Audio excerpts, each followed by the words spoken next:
नमस्कार दोस्तों, आशा है आप सभी स्वस्थ और सानंद होंगे। समय संसार की दुर्लभतम वस्तु है। जीवन में इंसान अपने पुरुषार्थ और प्रयास से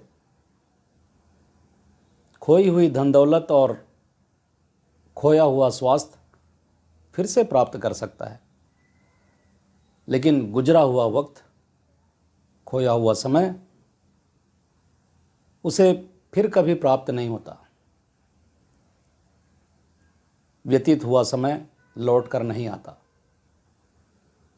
समय की इसी महत्ता को रेखांकित करते हुए मध्य युग के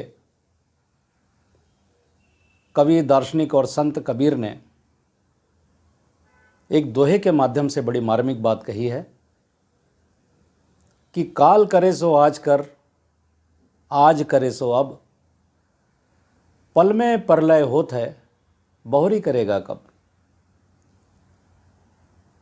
राष्ट्र कवि रामधारी सिंह दिनकर जी ने जीवन जगत की विडंबनाओं का मार्मिक चित्रण करते हुए प्रकृति के सुंदर प्रतीकों के द्वारा समय की इसी महत्ता को अपनी एक कविता के माध्यम से अभिव्यक्त किया है। उस कविता का शीर्षक है रह जाता कोई अर्थ नहीं। मैं स्मरण करने का प्रयास करता हूं कि नित्य जीवन के संघर्षों से जब टूट चुका हो अंतर्मन, तब सुख के मिले समंदर का रह जाता कोई अर्थ नहीं। जब फसल सूख कर जल के बिन तिनका तिनका कर गिर जाए, तब होने वाली वर्षा का रह जाता कोई अर्थ नहीं। संबंध कोई भी हो, लेकिन यदि दुख में साथ न दे अपना, फिर सुख में उन संबंधों का रह जाता कोई अर्थ नहीं। छोटे छोटे खुशियों के क्षण निकल जाते हैं रोज यहां, फिर सुख की नित्य प्रतीक्षा का रह जाता कोई अर्थ नहीं। मन कटु वाणी से आहत हो, भीतर तक छलनी कर जाए, फिर बाद कहे प्रिय वचनों का रह जाता कोई अर्थ नहीं।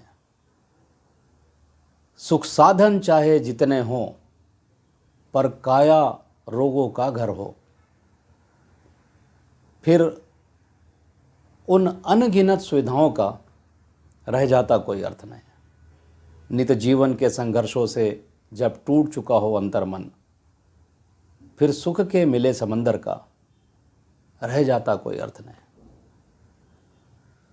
दोस्तों, समय का उचित प्रबंधन जिन व्यक्तियों ने भी अपने जीवन में किया,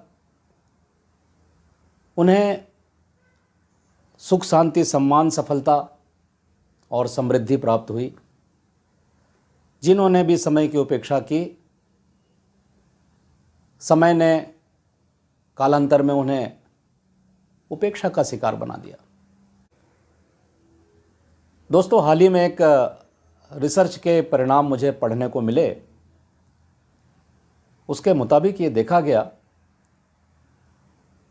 कि 100 सफलतम व्यक्तियों की कार्यप्रणाली, उनके तौर तरीकों का अध्ययन किया गया, विश्लेषण किया गया, और बेहद रोचक बात उसमें सामने में आई कि इनमें से ज़्यादातर लोग ऐसे लोग थे जो अपने उद्देश्यों के प्रति, अपने लक्ष्यों के प्रति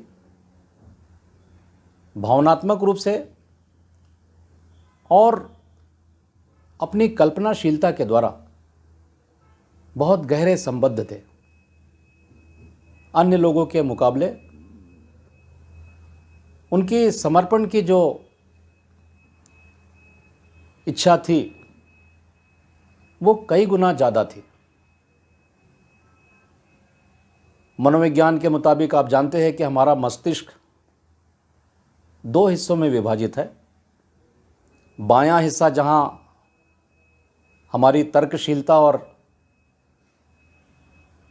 हमारी गणना की शक्ति का प्रतिनिधित्व करता है, वहीं दायां हिस्सा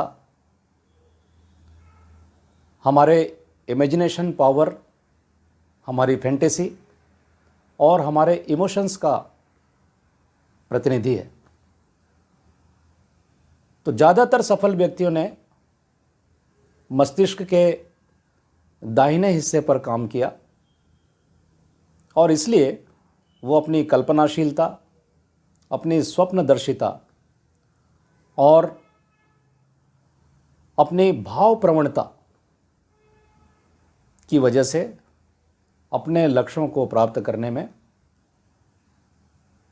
आसानी से सफलता उन्होंने प्राप्त की। तो दोस्तों, समय का प्रबंधन हम सजग रूप से यदि करने में सफल होते हैं तो निश्चित रूप से ये हमें सफलता की ओर आगे लेकर के जाएगा।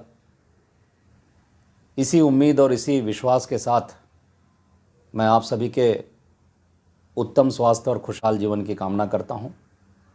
बहुत बहुत धन्यवाद।